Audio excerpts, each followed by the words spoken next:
Então, o tema da nossa aula de hoje é etapas do desenvolvimento de um banco de dados.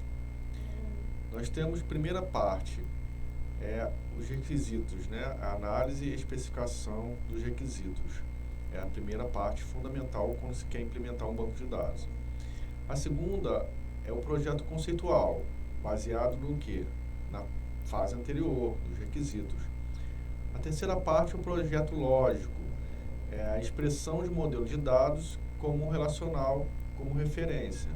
E a quarta parte é o projeto físico, já a implementação do SGBD, já com as especificações para armazenar e acessar o banco de dados, implementação do banco de dados com a inserção de dados, a manutenção dele. Então essas são as 4 etapas do desenvolvimento de um banco de dados. As tarefas para modelagem. Primeiramente, nós temos que identificar os tipos de entidade que nós temos, né? Segundo, a identificação dos atributos. Um exemplo de uma entidade pessoa, né? Quais são os atributos de uma pessoa? Ela pode ser uma pessoa física, pode ser uma pessoa jurídica. Terceiro, identificar os relacionamentos. Funcionário trabalha no departamento, como já vimos exemplos na aula passada, né? Um departamento pode ter apenas XN de funcionário, um número específico de funcionário. Um funcionário pode ter somente um cargo de chefia. Então, são relacionamentos, né? Entre as entidades, entre os atores.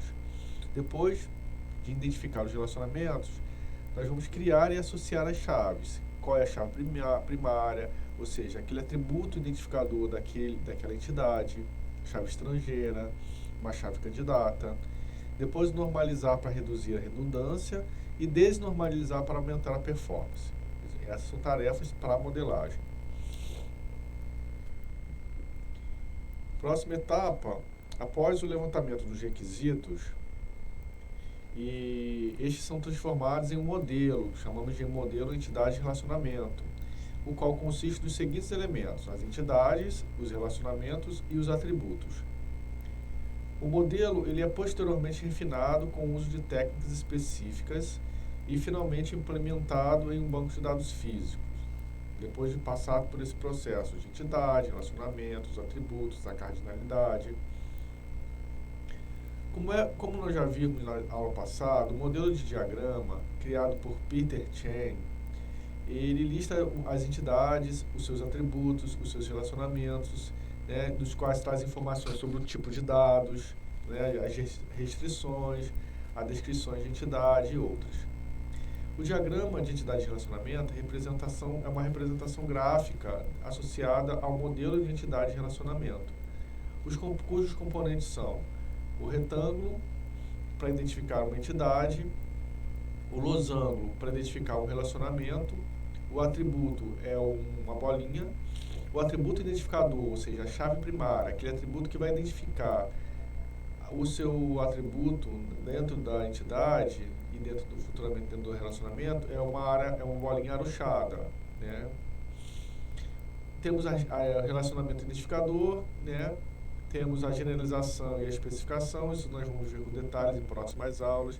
Temos a entidade fraca, relacionamento identificador, atributo composto, atributo valorado, atributo multivalorado, né? O atributo chave, que é a chave primária, né? Então temos etapas aí nesse componente do diagrama de entidade de relacionamento.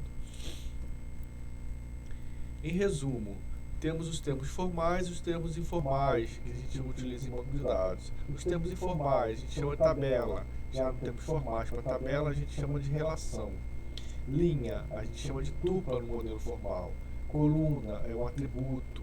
Valor do campo, valor do atributo.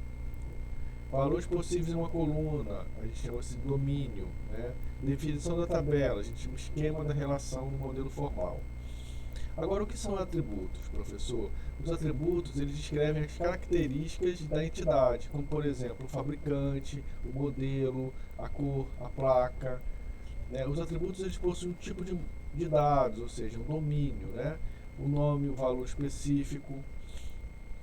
A representação dos atributos, a gente pode representar por uma elipse ou sem elipse.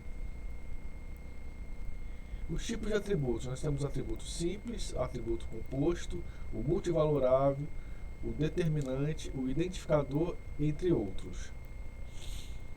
O atributo simples, também conhecido como atômico, ele não possui características especiais e são indivisíveis.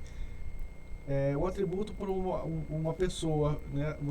O CPF pode ser a identidade, por uma empresa, o nome da empresa, o CNPJ da empresa. Então são atributos de acordo com cada perfil de entidade.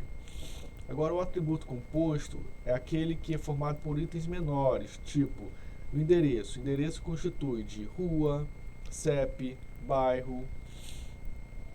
O atributo multivalorado pode conter mais de um valor para um mesmo registro. Por exemplo, o telefone de uma empresa pode ter o telefone fixo, telefone móvel,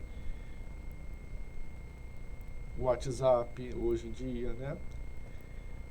Atributo determinante define de uma forma única as instâncias de uma entidade. Não pode existir duas instâncias com o mesmo valor nesse atributo. Exemplo, o CNPJ é o atributo daquela entidade empresa. Não tem uma outra empresa com o mesmo CNPJ. Mesma coisa com o ser humano, né? Um cidadão, uma pessoa civil, né? Ele só tem uma identidade, ele só tem o CPF. Não tem duas pessoas com o mesmo CPF. Atributo identificador é a chave que identifica, é aquele atributo que é identificado dentro da identidade. As chaves podem ser únicas ou não únicas. As chaves únicas, cujo valor dos dados da chave é única da entidade. Por exemplo, CNPJ, a entidade empresa vai ter só um CNPJ. Não única, é usada para agrupar instâncias de classes em categoria. As chaves podem ser compostas, constituindo de dois ou mais atributos, conforme vocês viram em exemplos anteriores.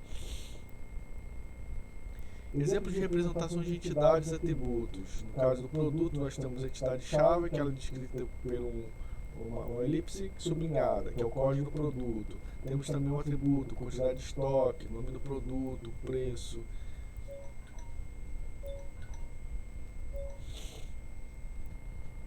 Exemplos de representações de entidades e atributos, né?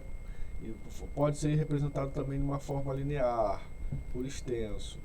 O produto em si é a entidade, o que está entre parênteses são os atributos. Lembrando que está sublinhado é o identificador, aquele atributo que vai identificar, vai ser identificado dentro da entidade, a chave primária, no caso.